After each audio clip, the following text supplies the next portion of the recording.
The Medal of Honor is the highest military decoration in the United States.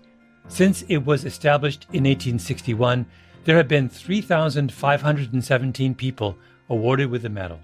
I'm Malcolm Gladwell, and our new podcast from Pushkin Industries and iHeartMedia is about those heroes, what they did, what it meant, and what their stories tell us about the nature of courage and sacrifice. Listen to Medal of Honor, Stories of Courage on the iHeartRadio app, Apple Podcasts, or wherever you listen to podcasts. Sponsored by LifeLock.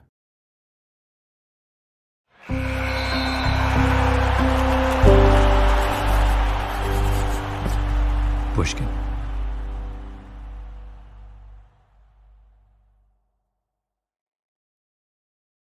Hello, Malcolm Gladwell here.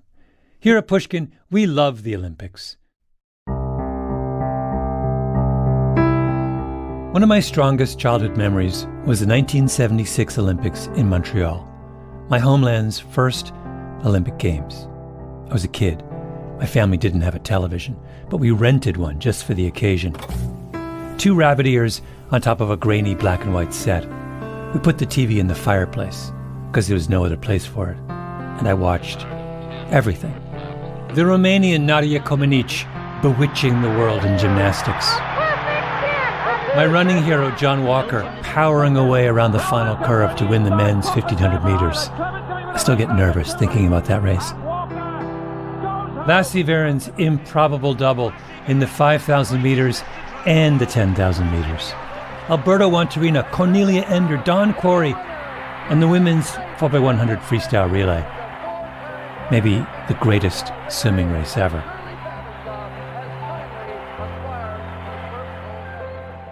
I was a little kid, and I fell in love with the Olympics, and I've been in love ever since. There are just so many good Olympic stories to tell. So this summer, a bunch of Pushkin shows are giving you their unique takes on the games. Over at the Happiness Lab, Laurie Santos will be talking with the coach who coaches the coaches. Maya Shankar is going deep with a whole suite of swimmers talking about their slight change of plans. And my colleague Ben Nadaf Hafri and I have done a 9-part series about the 1936 Olympics in Berlin, the Nazi Olympics. And today, I'm sharing a taste of some of my favorite stories from Pushkin's Olympic summer. One from Revisionist History, another from What's Your Problem, and to kick us all off, a story from Tim Harford over at Cautionary Tales. For sheer myth-making about distance running, you can't beat the marathon. After the Greeks unexpectedly smashed an invading Persian army at the Battle of Marathon, a chap called Philippides ran 26 miles to Athens with the good news, and then, so the story goes, collapsed and died. Thus began the legend of the marathon. This is a race so grueling, a challenge so overwhelming that it could literally kill you. Women weren't allowed to compete in the first Olympics, let alone in the marathon. If it could kill a man, can you imagine what it would do to the fragile frame of a woman?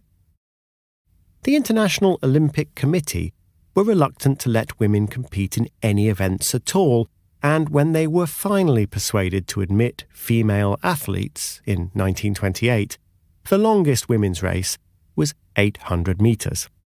It was a disaster.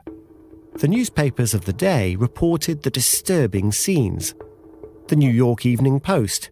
Below us on the cinder path were 11 wretched women, 5 of whom dropped out before the finish while 5 collapsed after reaching the tape. The Chicago Tribune added that one finisher collapsed into unconsciousness and required medical attention.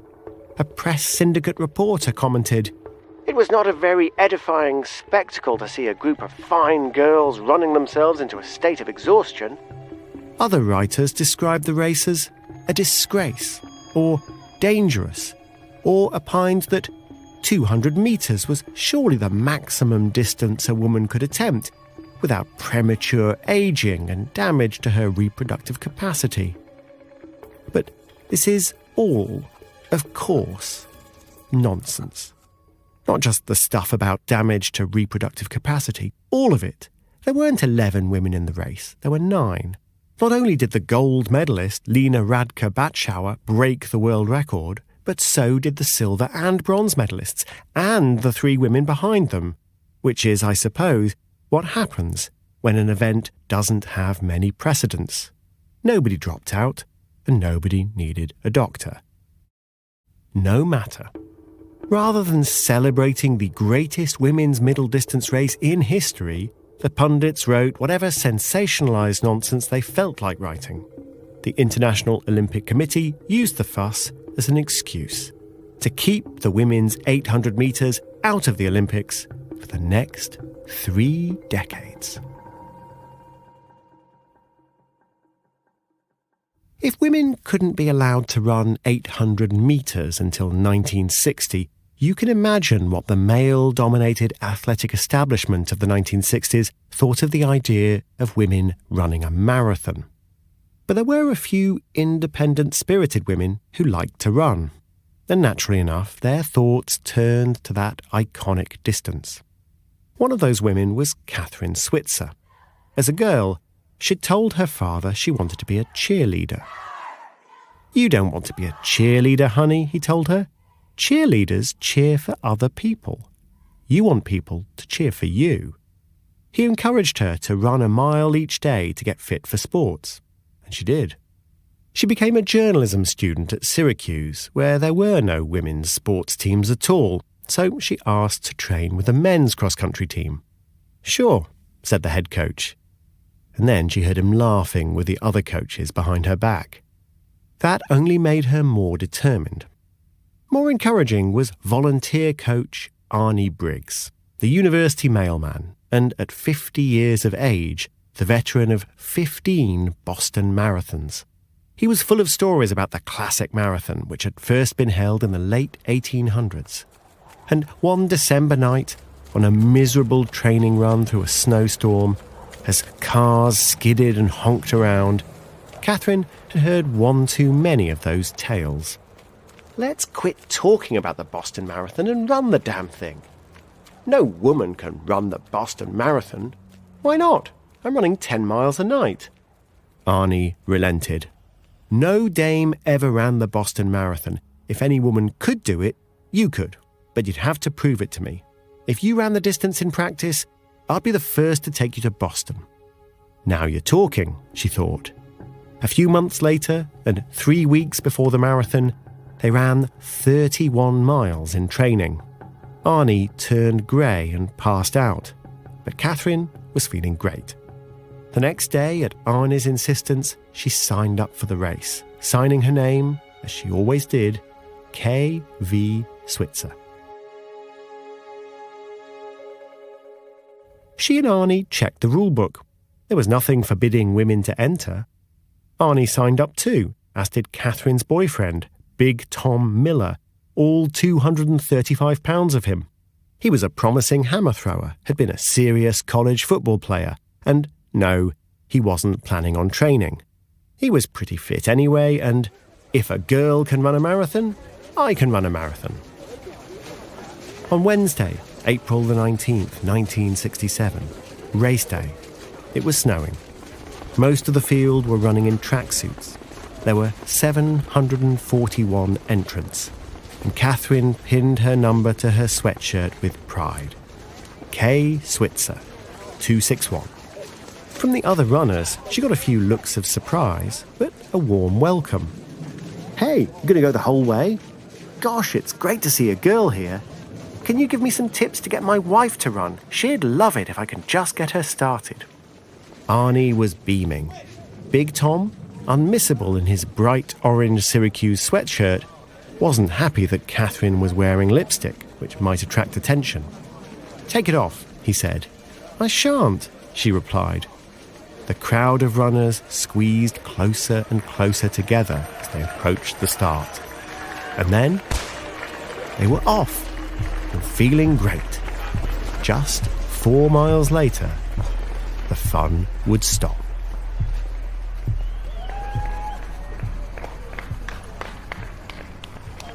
Catherine Switzer was running with her little group, including Coach Arnie and boyfriend Big Tom, feeling good and acknowledging the encouragement of the other runners. At the 4-mile mark, the press truck pulled alongside the little group to allow photographers a good shot of that dame who was running the marathon. Then, Switzer recalled, a man with an overcoat and felt hat was there in the middle of the road, shaking his finger at me. He said something to me as I passed and reached out for my hand, catching my glove instead and pulling it off. Who was it? A protester? A crank? But he was wearing an official's ribbon. Moments later, I heard the scraping noise of leather shoes coming up fast behind me. When a runner hears that kind of noise, it's usually danger. Instinctively, I jerked my head around quickly and looked square into the most vicious face I'd ever seen. A big man, a huge man, with bared teeth, was set to pounce. And before I could react, he grabbed my shoulder and flung me back, screaming, "Get the hell out of my race and give me those numbers!" Catherine was terrified. She realised she'd wet her pants in fear, and she turned to sprint away as the furious official tried to rip the number off her sweatshirt. The press truck was still there. The cameras were whirring and clicking. And then, seemingly from nowhere, 235 pounds of orange-clad college football player crashed into the official, who flew sideways and landed on the roadside in a crumpled heap. Oh, God, thought Catherine. Big Tom's killed him. We're in trouble. Run like hell, yelled Arnie, and they sprinted away from the scene with the press truck in pursuit, cameras still clicking. It was an extraordinary scene. And perhaps the strangest thing about it? Catherine Switzer wasn't the first woman to run a marathon. She wasn't the first woman to run the Boston Marathon. In fact, she wasn't even the leading woman in this race. A mile ahead of her, Roberta Bobby Gibb was making serene progress without an irate race official in sight. There's so much in this Cautionary Tales episode. 2 groundbreaking female marathoners and an epic 268-mile race. 268 miles along the spine of England. You can find it now in the Cautionary Tales feed.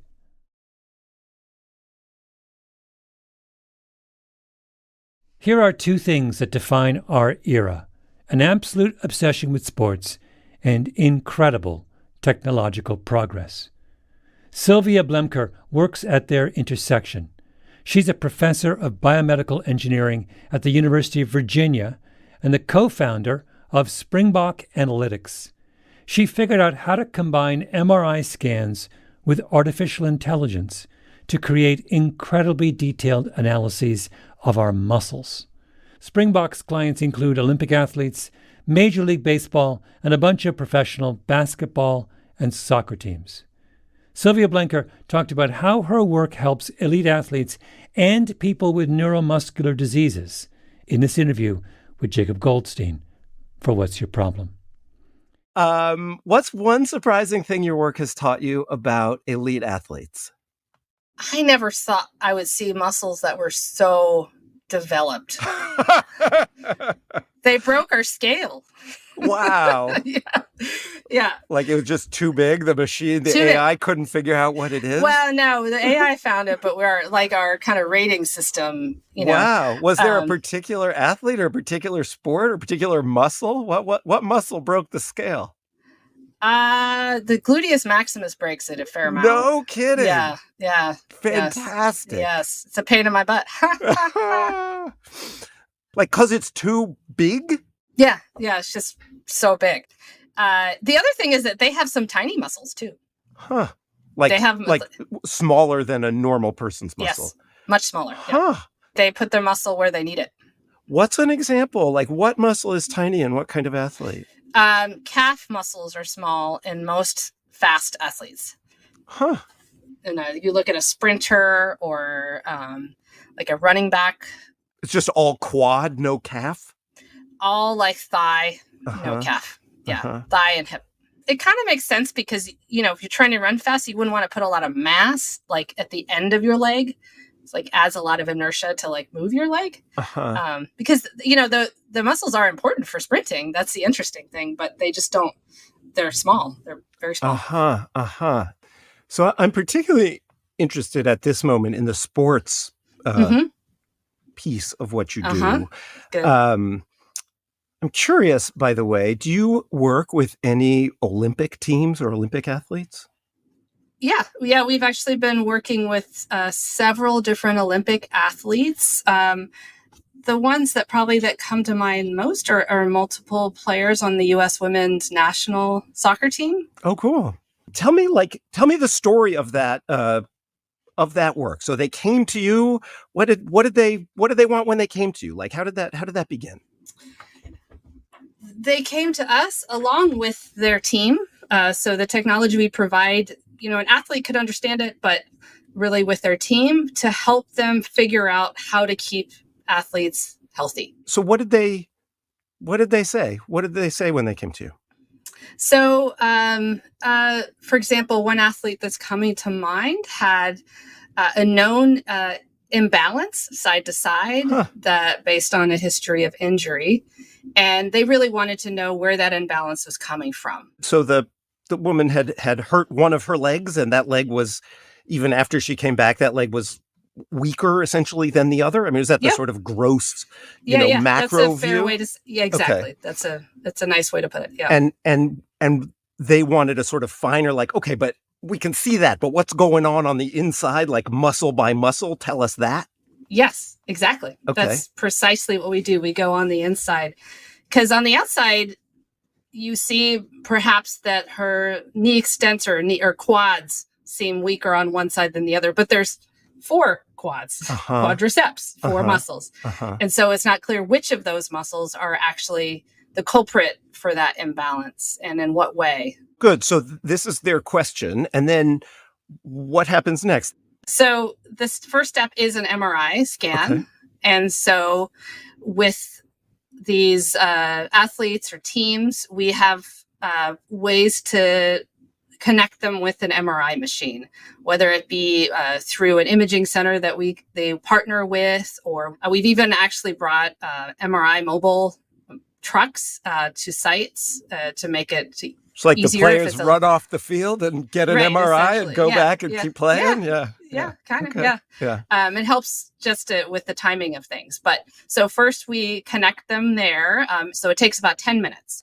Then they send those pictures up into the cloud, into our server, and then we crunch through it, and then we send back a report on their muscles. We also have what we call an interactive viewer, and it's presented in the form of a 3D model, 3-dimensional model. So you actually see your own legs, the muscles and bones, your own muscles and bones that we've identified from the images, going through a process called segmentation, where we find all the muscles and bones and then we reconstruct them. So it's kind of like a digital twin of that person that they can see on their computer. And so along with it are all these metrics that helps them understand their balance, the development or strength of the muscles, and the health of the muscles. And so in the case of this soccer player who came to you, who knew she had some kind of problem with her quadriceps on one side, but didn't know what was going on, what did you find? We found some imbalances, and actually not just in those muscles. It turns out that, it's all connected. So I think there were at least one calf muscle, and then some especially in the deep hip. Those were impacted. So it kind of shows up everywhere. To what extent can trainers or, strength coaches develop programs that are sufficiently kind of fine-grained to match the kind of fine-grained findings you're having, right? Like, for example, if you find, as I understand you did, that a soccer player has one particular quadricep that is weak, like, are there workouts that target a single quadricep and not the others? Yep, there are. That's cool. For whichever quadricep, you just just for fun, give me an example. One way that it's very simple is using something called biofeedback. So you can measure whether you use something called EMG, which is a way to measure how much electrical activity is a muscle. And then you can see which muscles you're using for a given task. So if you give people the feedback of which of those muscles they're using and say, oh, no, you're not using this one, use this one more. That actually works very effectively. Oh, really? Mm-hmm. So you can basically use your brain if you're getting the feedback to focus on which quadricep you're training. Yeah. And there's other ways you can give the feedback in other different ways. Yeah. But yeah, our brains are very good at that. Once they get feedback, they're very good at learning.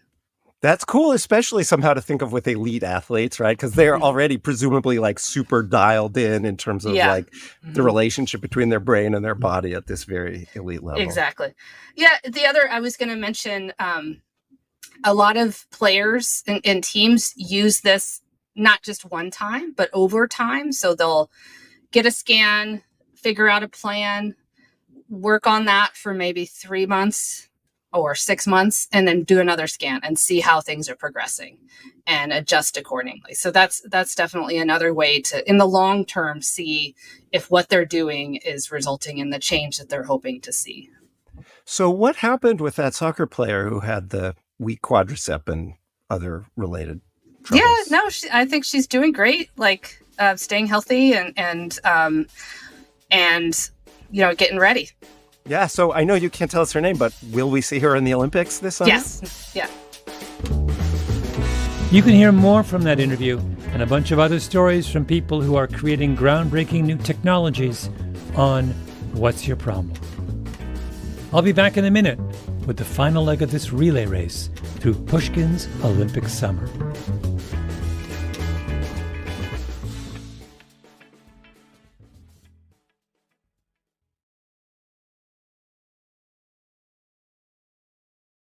Our last story today is one from Revisionist History's series about the 1936 Olympics in Berlin. The series is all about why America chose to compete in the Games when it was already clear who Hitler was and what the Nazis stood for.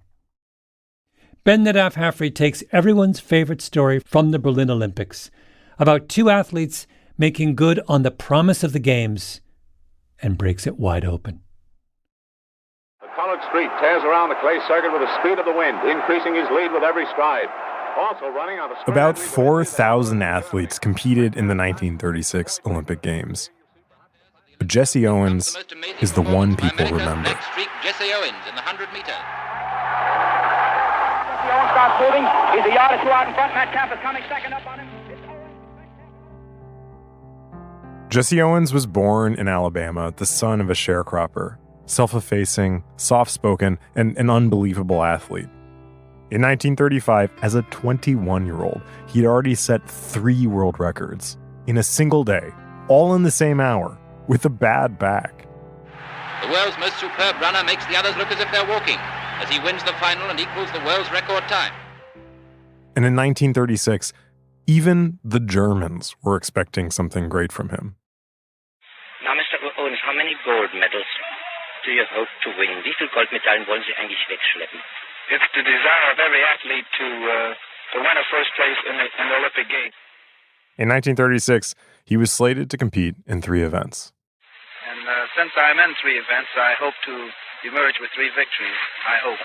100 meters, 100 meters, 200 meters, 200 meters, and broad jump. 100 meters, 200 meters, and the broad jump. Later, they added a 4th event, the 4x100 meter relay. He would win gold in all 4, the only person to win 4 gold medals in the Berlin Olympics.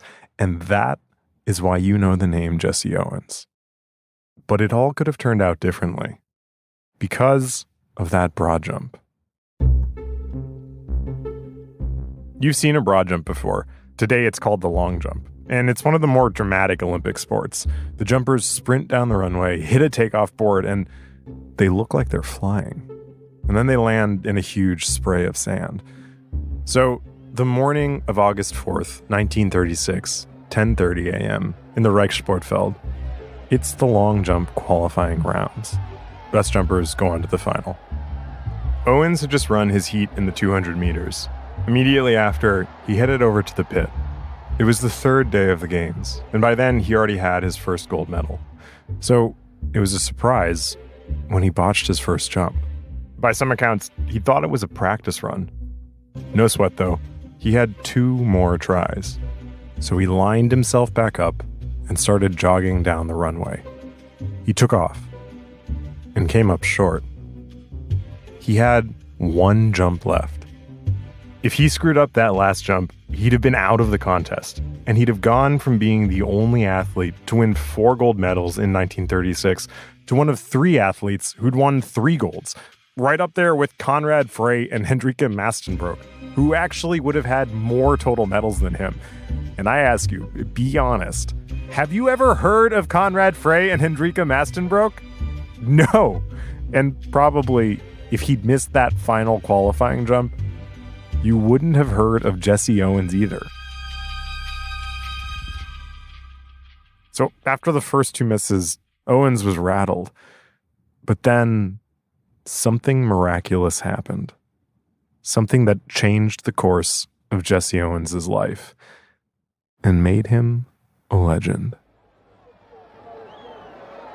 It was cool that day in August. Clouds had rolled in over the stadium. Around 100,000 people were in the stands watching.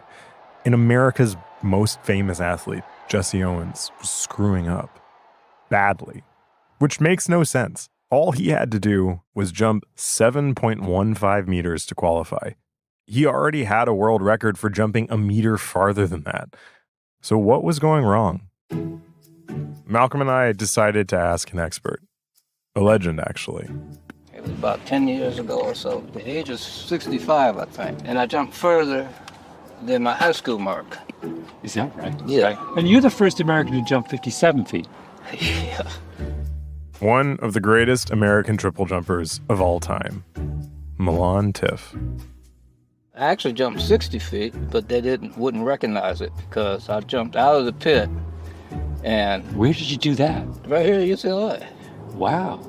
And I completely jumped over the sand pit and landed on the grass. I had grass stains all over the back of me. Going to see Milan was Malcolm's idea.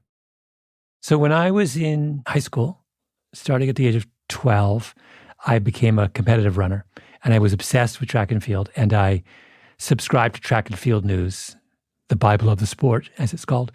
And Milan Tiff was this extraordinary, first of all, he was astonishing looking. There was something kind of ethereal about him. And as a kid, he couldn't walk because he had, I think, polio or something. And he was also an artist. Really, really bright colors and kind of wildly imaginative and a little bit psychedelic. But I was just obsessed with him as this kind of like this strange otherworldly figure. And he was a favorite in 1980. Had we not boycotted the 1980 games, he might well have won a gold medal. Anyway, I cannot wait. He's going to be a little bit, I don't know, but I have a sense that he might be a little out there. This turned out to be pretty prescient. After meeting Milan Tiff, I felt like I had taken some kind of intense psychedelic, the effects of which have yet to wear off. The first humans. It's unbelievable. I understood that to walk is just to take a number of tiny long jumps. I found myself transfixed by an actually gorgeous painting of Milan's, portraying a pair of empty tighty-whities suspended in a blue abstract space called, mysteriously, Palm Springs. And the birds and the trees would all fly down. They're just tapped into the same frequency as I have when I'm running and jumping. We flew out to Los Angeles, where he lives, so he could take us out to the UCLA track. And when we got there were several helicopters hovering above us the whole time, which only made everything a little more surreal. And Olympic legends just walking up to him, literally bowing down. This, I think, because they wouldn't normally see him. He told us he prefers to run in the morning, by which he meant 3 a.m. Oh, cool. Tiff took us out to the broad jump pit to help us get inside Jesse Owens' mind, which we thought he could do because he's a master of the approach, the part Jesse Owens was screwing up, but also because... So you actually knew Jesse Owens when you were a kid? Oh, yeah. I'd sit and he'd tell the stories. Yeah. And I'd hear all the stories. And, he talked about his experience in Berlin. We asked him to tell us about how you're supposed to approach a jump. You got to have a giddy up first. That kind of rocking. You have to have or a jiggle, you will call it. Yeah. You have to have a jiggle or a giddy up before you even get into your run. Yeah. That adjusts your run.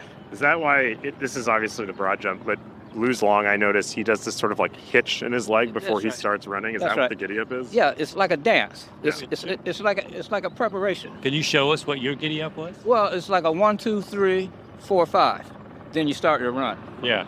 And I taught it to Willie Banks. Uh-huh. Oh, yeah. World record. Taught it to Bike Pile. World record. We gave it a shot on the track where, at the very same time, actual Olympic athletes were practicing for this year's games. Was it embarrassing? It was mortifying. Did we set a world record? Not even close.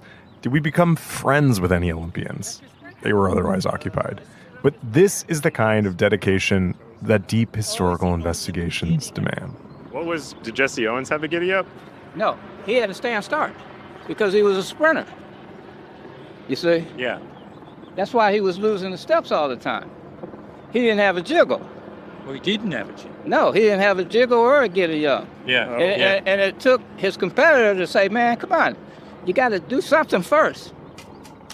Jesse Owens' competitor, facing down the pit at the Reichssportfeld. Lutz Long. Lutz Long was Germany's champion broad jumper, Hitler's champion, and he looked the part. A fine aquiline nose, framed by your classic blonde hair and blue eyes. As Owens wrote later, Hitler was in the stadium that morning to watch. Owens knew that he'd like nothing better than to see a black man lose to an Aryan. The thought was nagging at him, messing up his focus.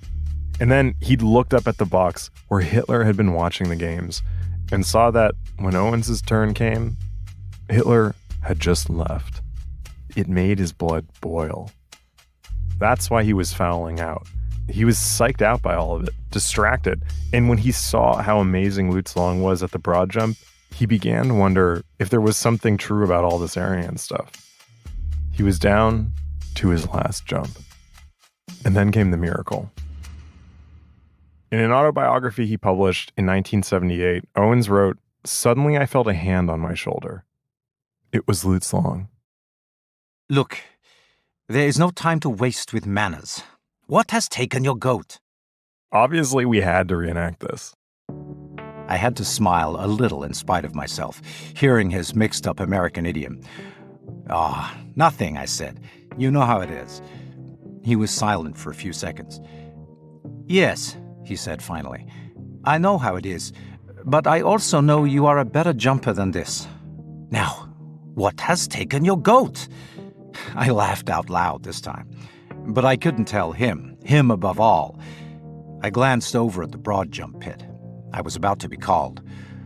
Lutz didn't waste words, even if he wasn't sure of which ones to use. Is it what Reichskanzler Hitler did? He asked. I was thunderstruck that he'd say it. I started to answer, but I didn't know what to say. I see, he said. Look, we'll talk about that later. Now you must jump, and you must qualify. But how? I shot back. I have thought, he said. You are like I am. You must do it 100%, correct? I nodded. Yet you must be sure not to foul. I nodded again, this time in frustration. And as I did, I heard the loudspeaker call my name. Lutz talked quickly. Then you do both things, Jesse. You remeasure your steps, you take off 6 inches behind the foul board, you jump as hard as you can, but you need not fear to foul. All at once, the panic emptied out of me like a cloudburst. Owens jogged up to the line and laid a towel to mark where Long had told him to jump. He lined up on the runway, maybe wiped his hands on his jersey, and then he ran. 1 step, 2 steps, closer and closer to the pit. And then he hit that mark on the towel, leapt into the air. And when he finally got that, he qualified. And later that day, with Hitler back in the stands, in the medal event itself, World record. He set an Olympic record. And that's when Lutz Long, the Aryan poster child who had just lost to Jesse Owens, hugged him in front of Adolf Hitler. And Hitler was pissed, man. But Long didn't just embrace him. According to Jesse Owens, later that night, they met up in the Olympic Village.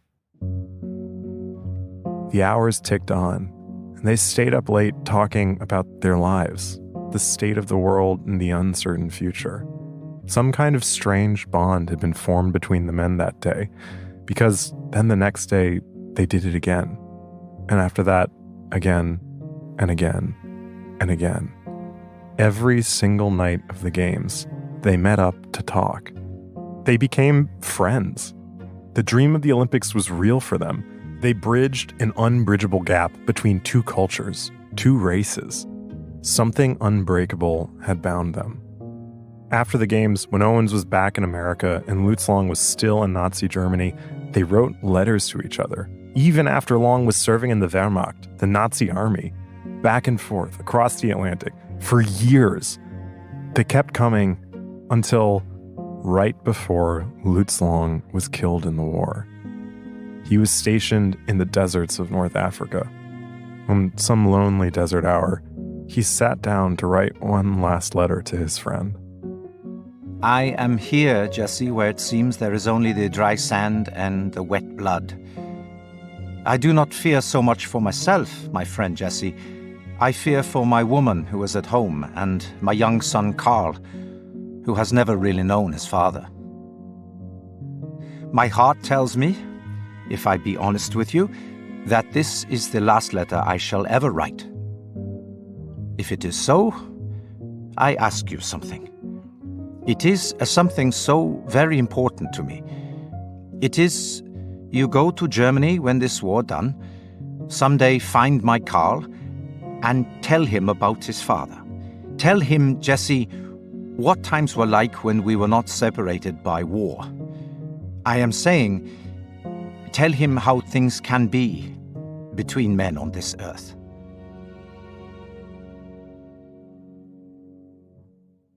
If there are tears in your eyes, you would not be alone. This story is a big part of the legend of Jesse Owens.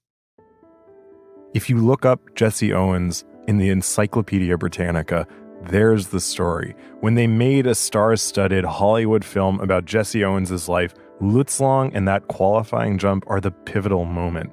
Retelling this story would help launch the career of the greatest Olympic documentarian of all time, Bud Greenspan.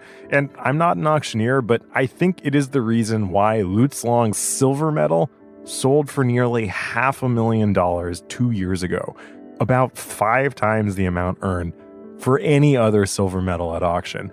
It's arguably the most important story in Olympic history. It is proof of the Olympic dream. It made the case that it was good that America went to the Berlin Games because it made possible this improbable friendship that transcended even the Second World War. A story that was just too good to be true.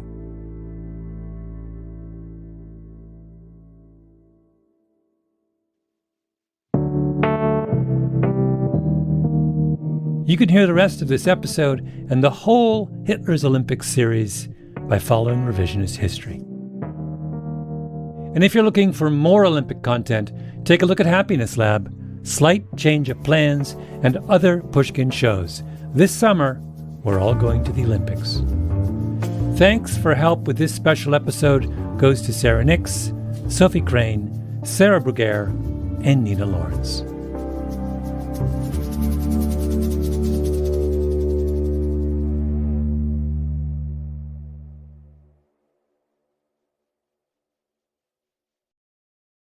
The Medal of Honor is the highest military decoration in the United States. Since it was established in 1861, there have been 3,517 people awarded with the medal. I'm Malcolm Gladwell, and our new podcast from Pushkin Industries and iHeartMedia is about those heroes, what they did, what it meant, and what their stories tell us about the nature of courage and sacrifice. Listen to Medal of Honor, Stories of Courage, on the iHeartRadio app, Apple Podcasts, or wherever you listen to podcasts. Sponsored by LifeLock.